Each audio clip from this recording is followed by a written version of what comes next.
결국 가비는 여리를 인질로 끌고 갈 듯하네요. 겨울밤, 이무기와 여리와 팔척귀의 고향인 용담골 온천에서 벌어진 일. 팔척귀가 윤갑을 조종해 여리를 납치했다는 소문이 퍼졌습니다. 강철은 여리를 찾기 위해 용담골을 향했고 그곳에서 마주한 건 그토록 숨기고 싶었던 진실의 파편이었습니다.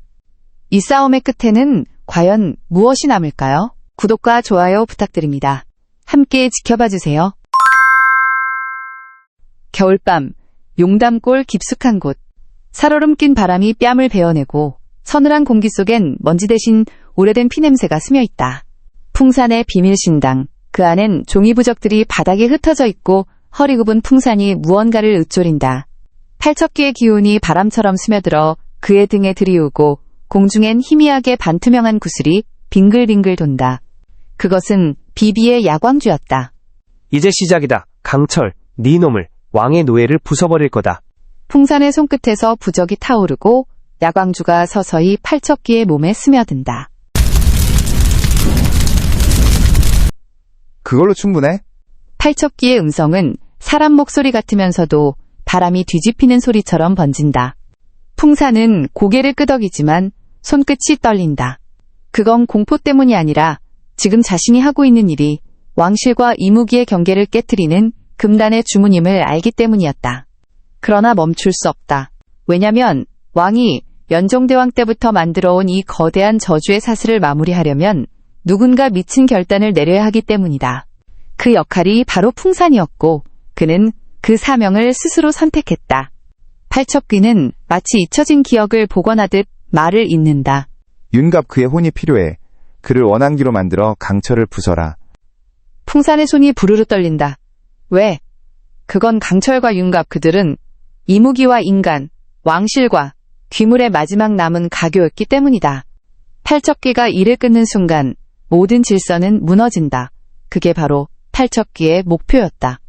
윤갑은 풍산의 비밀신당에서 팔척귀의 기운에 잠식된 채 어둠 속으로 천천히 스며들 듯 사라져갔다. 그의 몸은 연기처럼 번지며 겨울밤의 눈발 속에 스며들었다. 발걸음은 무겁지 않았다. 오히려 가볍게 스며드는 안개 같았다. 하지만 그 안에서 서린 기운은 무언가 삐걱이는 불협화음 같았다. 팔척귀의 목소리가 윤갑의 귓가에 스며들었다. 가서 봐라. 그들이 어떻게 네 죽음 위에 행복을 쌓고 있는지. 윤갑의 발길은 결국 용담골 최원호의 집 앞에 멈췄다. 그곳에 강철과 여리가 있었다. 작은 온돌방, 나지막이 퍼지는 따뜻한 숨결, 그리고 나누는 웃음소리. 윤갑의 눈동자가 미세하게 흔들렸다. 심장은 무언가에 조여드는 듯했고 숨이 가빠지기 시작했다. 그들의 행복한 모습이 선명하게 눈앞에 번졌다.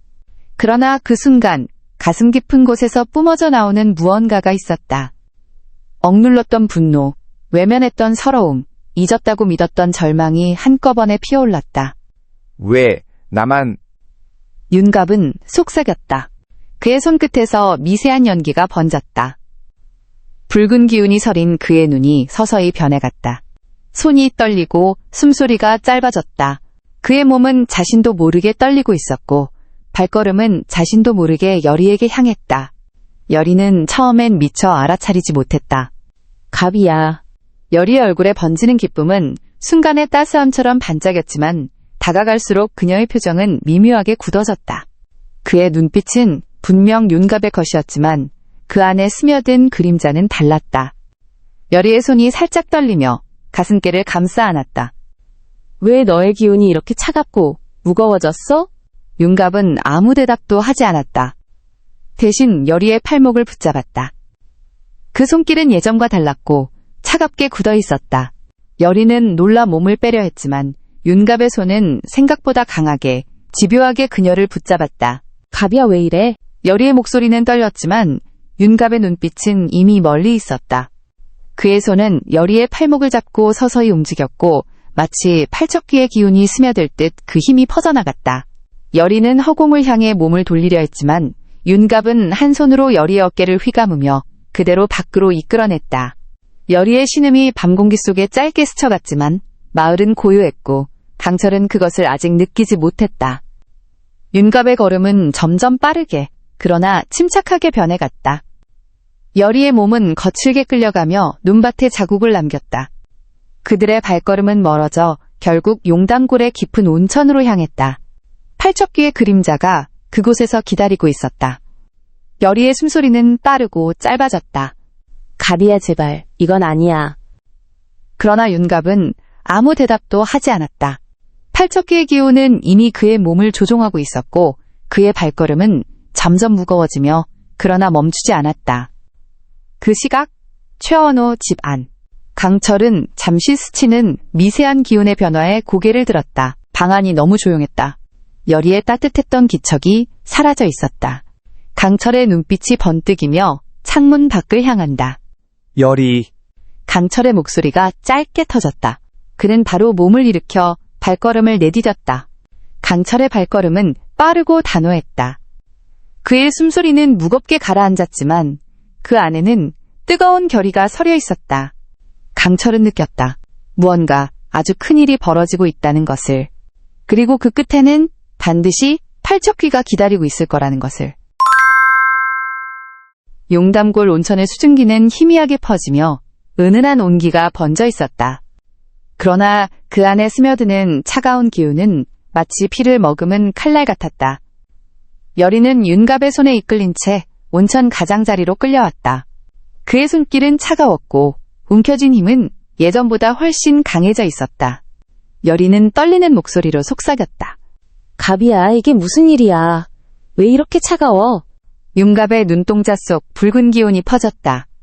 그러나 그 눈빛 한 자락에 잠시 스쳐간 미약한 떨림, 여리는 그것을 놓치지 못했다. 그가 자신을 지키려 했던 사람이라는 걸 기억해냈다. 넌 이런 사람이 아니었잖아. 그러나 윤갑의 손은 풀리지 않았다. 그 순간 온천 건너편 팔척귀의 기운이 서서히 일렁이며 형체를 드러냈다. 검은 연기가 수면 위로 피어오르고 그 안에서 팔척귀의 실루엣이 뚜렷해졌다. 팔척귀의 음성이 젖은 공기를 타고 스며들었다. 이제야 만났군. 강철은 오고 있겠지. 하지만 늦었다. 여리의 눈빛이 번뜩이며 팔척귀를 향한다. 그만해, 가비를 놔줘. 팔척귀는 여리를 보며 비웃듯 고개를 기울였다. 너는 모른다. 그가 왜 이렇게 되었는지. 너희가 웃던 그 순간이 그의 죽음을 부른 것이다. 여리의 눈가가 떨리며 붉어졌다.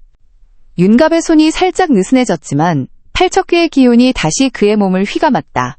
여리의 발끝이 물가에 닿으며 차가운 물결이 그녀의 발목을 적셨다. 그 순간 강철의 발걸음 소리가 멀리서부터 점점 다가왔다. 강철의 시선이 여리와 윤갑, 그리고 팔척귀를 번갈아 스쳤다. 강철의 숨이 거칠게 터져나왔다. 놔. 짧은 한마디였지만 그 안에는 무겁게 가라앉은 울분이 배어 있었다. 팔척귀는 고개를 돌리며 천천히 웃었다. 왔구나. 이제 너도 끝이다. 강철은 미세하게 숨을 골랐다. 온천의 수증기 속에서 그의 기운이 서서히 피어오르기 시작했다. 몸의 긴장이 서서히 풀리며 발끝이 물 위에 살짝 닿았다. 그리고 마치 기다렸다는 듯 팔척귀가 손을 뻗어 강철을 향해 기운을 내질렀다. 검은 파장이 강철의 앞에 일렁이며 뻗어왔다. 강철은 몸을 비틀어 피하며 한 손으로 물을 움켜쥐듯 기운을 모았다. 그의 손끝에서 미세한 파동이 번졌다. 팔척귀의 기운과 강철의 힘이 부딪히며 온천의 물결이 순간적으로 뒤집혔다. 강철의 몸이 미세하게 떨리며 중심을 잡는다. 팔척귀의 손이 다시 앞으로 뻗어오고 강철은 옆구리로 몸을 굽히며 그 손을 피했다. 그러나 팔척귀의 또 다른 손이 그의 등을 향해 파고들었다.